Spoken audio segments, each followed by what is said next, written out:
In the village of Anansi, nested between emerald hills and winding rivers, there lived a young woman named Ada.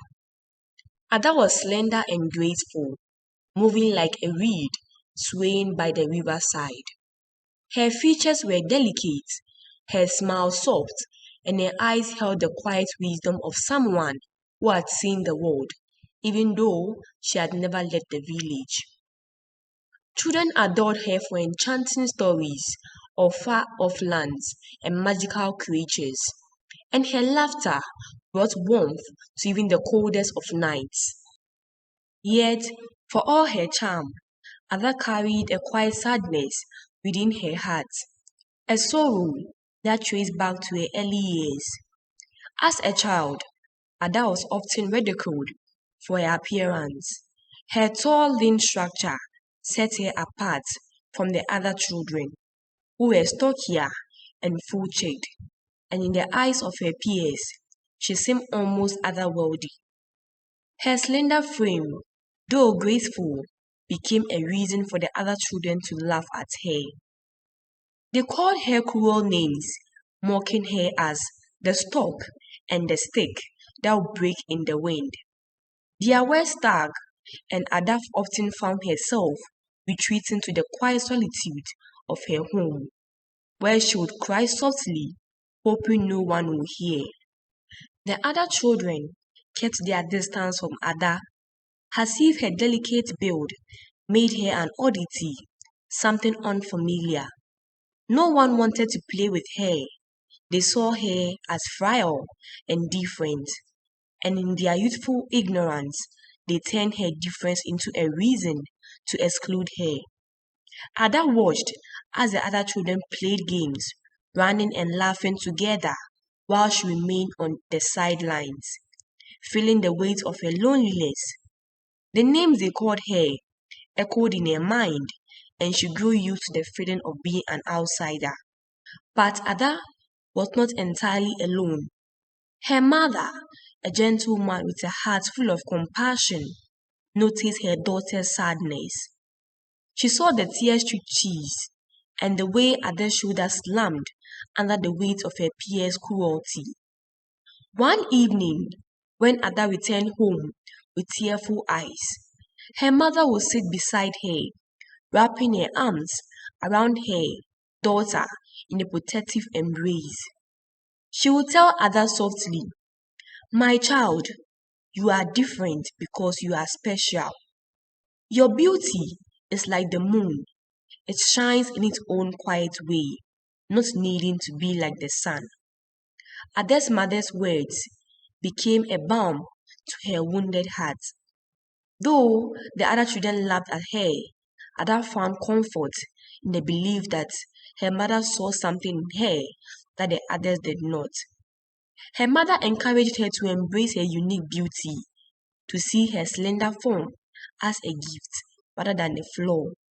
She would tell Ada stories of women from the other land, women whose beauty lay in their grace, their kindness, and their ability to see beyond the surface. In these moments, Ada felt a glimmer of hope, a quiet assurance that perhaps there was a place for someone like her. As Ada grew into adulthood, however, the taunts and exclusion did not cease. In fact, they took a new form.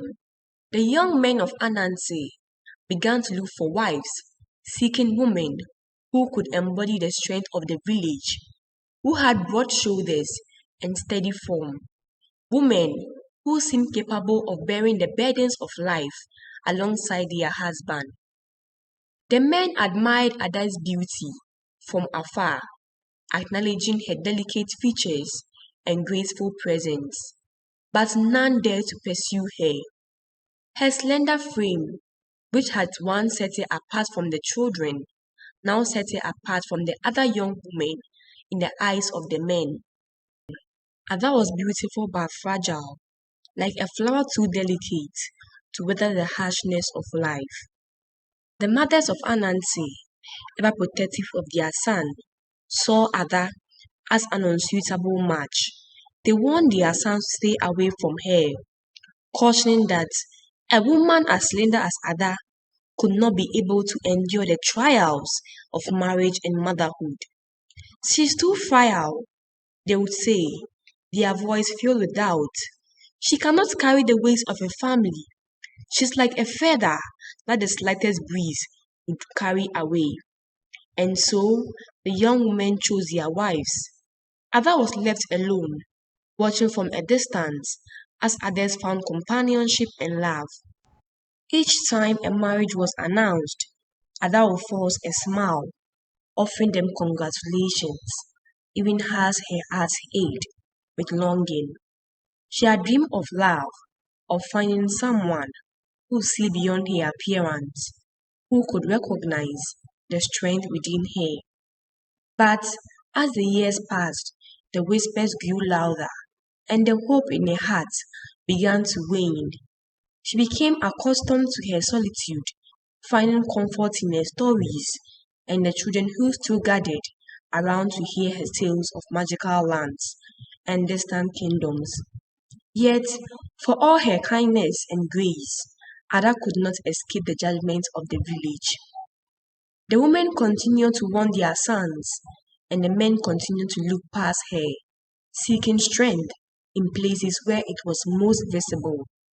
Ada's mother, though growing older, never stopped reminding her daughter of her unique beauty and wealth. One day, she would say, her voice filled with quiet certainty, they will see the strength that lies within you. It is a strength that cannot be seen with the eyes, but felt within the heart. The years brought new challenges to the village of Anansi, but Ada's place remained the same. On the periphery, seen but never truly acknowledged, she poured herself into caring for others, tending to the sick and brewing herbal remedies with a quiet dedication. Her tales continued to captivate the children, and her laughter brought comfort to those in need. Yet, the men of the village remained blind to her true wealth.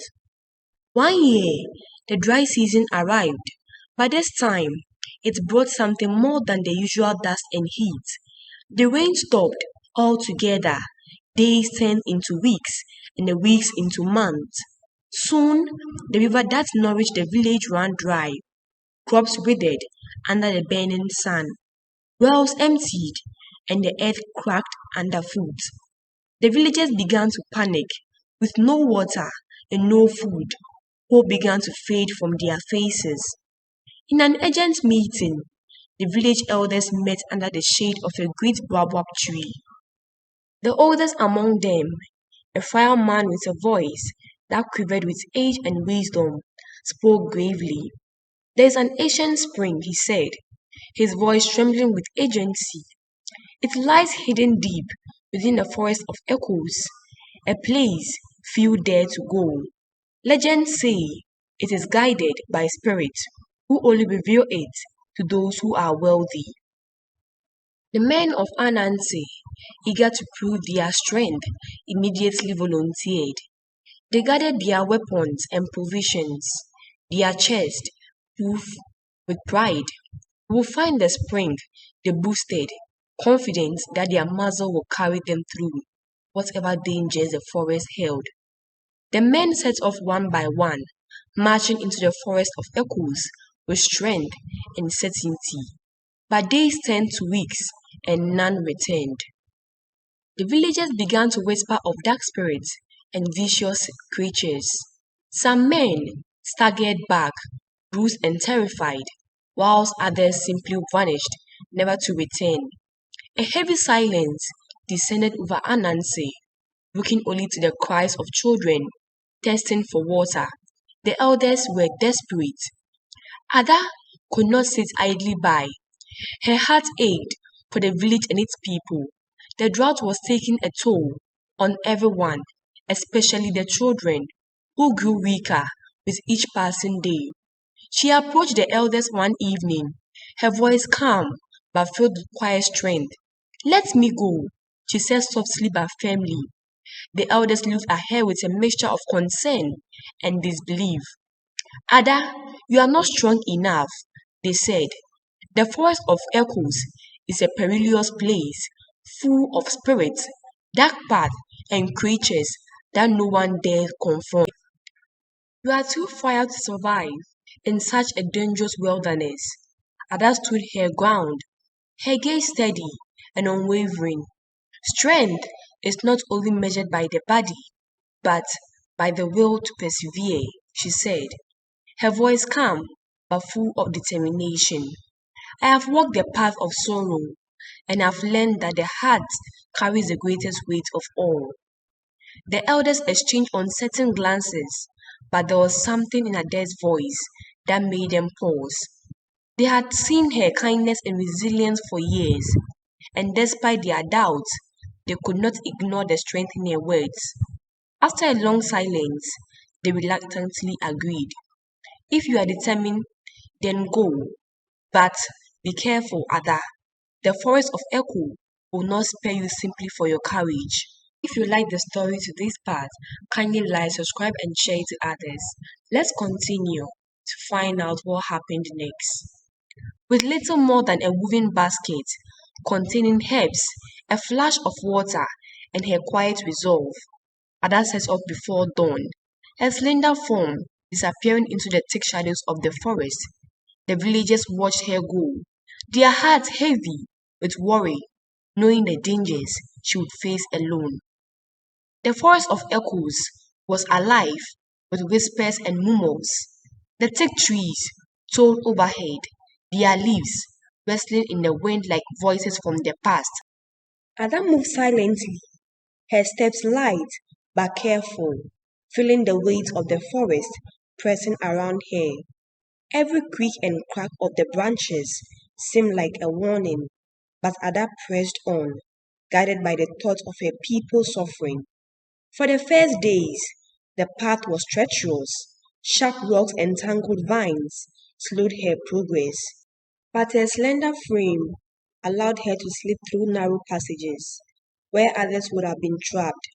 Yet the journey took its toll. Her feet were blistered, her hands scratched by brambles, and hunger gnawed at her, but she never wavered. The thought of the children in the village, their faces pale from thirst, and she pushed forward with a heart full of purpose.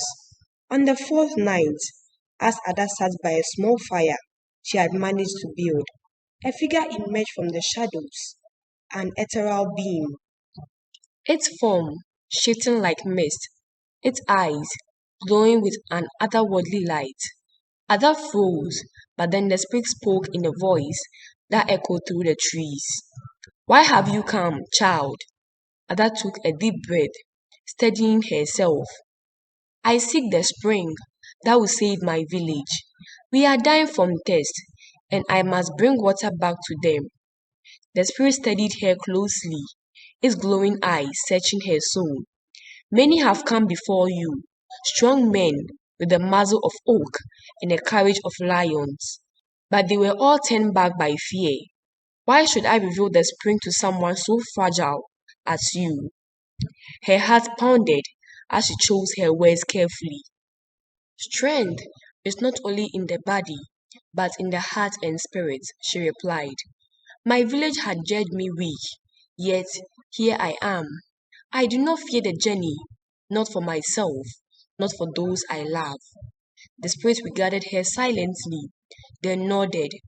Very well, it said, but know this, the path ahead is more dangerous than any you have faced.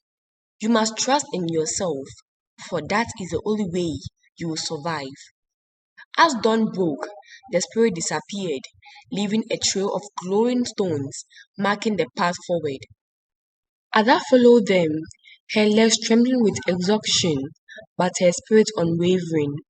She crossed roaring rivers, carefully stepping on stones barely wide enough for her feet.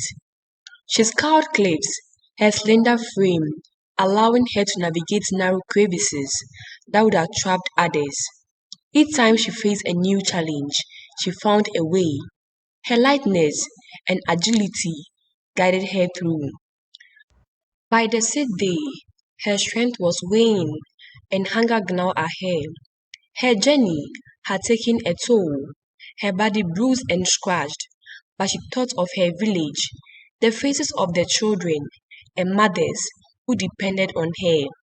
She whispered a prayer as she took each step, her resolve keeping her moving. On the seventh day, as the sun dipped low, she finally reached a clearing bathed in golden light. At the center of the glade lay the spring, a pool of crystal clear water, surrounded by wildflowers in full bloom and a gentle hum of spirits. Tears filled her eyes as she knelt by the water, filling her flask and blessing it with the herbs she had carried. She had done it. As she turned to begin her journey home, a voice echoed behind her. You have proven your strength, Ada, it said. She looked back to see the spirit from the forest, watching her with a warm, approving gaze. Remember, true strength lies not in muscle, but in courage and heart. The journey back was grueling, each step a battle against exhaustion, but she pressed on, thinking of her village and the precious water she carried. By the time she returned to Anansi, her body was nearly spent, but her heart felt stronger than ever. The villagers gathered around her in awe as she poured the water into their empty well, her actions speaking louder than any words. The men, who had mocked her slenderness, watched with newfound respect, their heads bowed as they realized the strength in her spirit. Many sought her forgiveness, and some offered their hearts, but Ada had seen the truth of herself and the limits of others' judgment. As the years passed, Ada became a legend, a tale told to generations. Her story wasn't about her body or beauty, but the strength within her soul. She was the reed that survived the storm, the whisper that defied the forest roar. Her legacy lived on, inspiring others to look beyond appearance and find strength in unexpected places. The moral lessons to these stories are many, but we'll talk about a few. 1. Don't judge by appearance.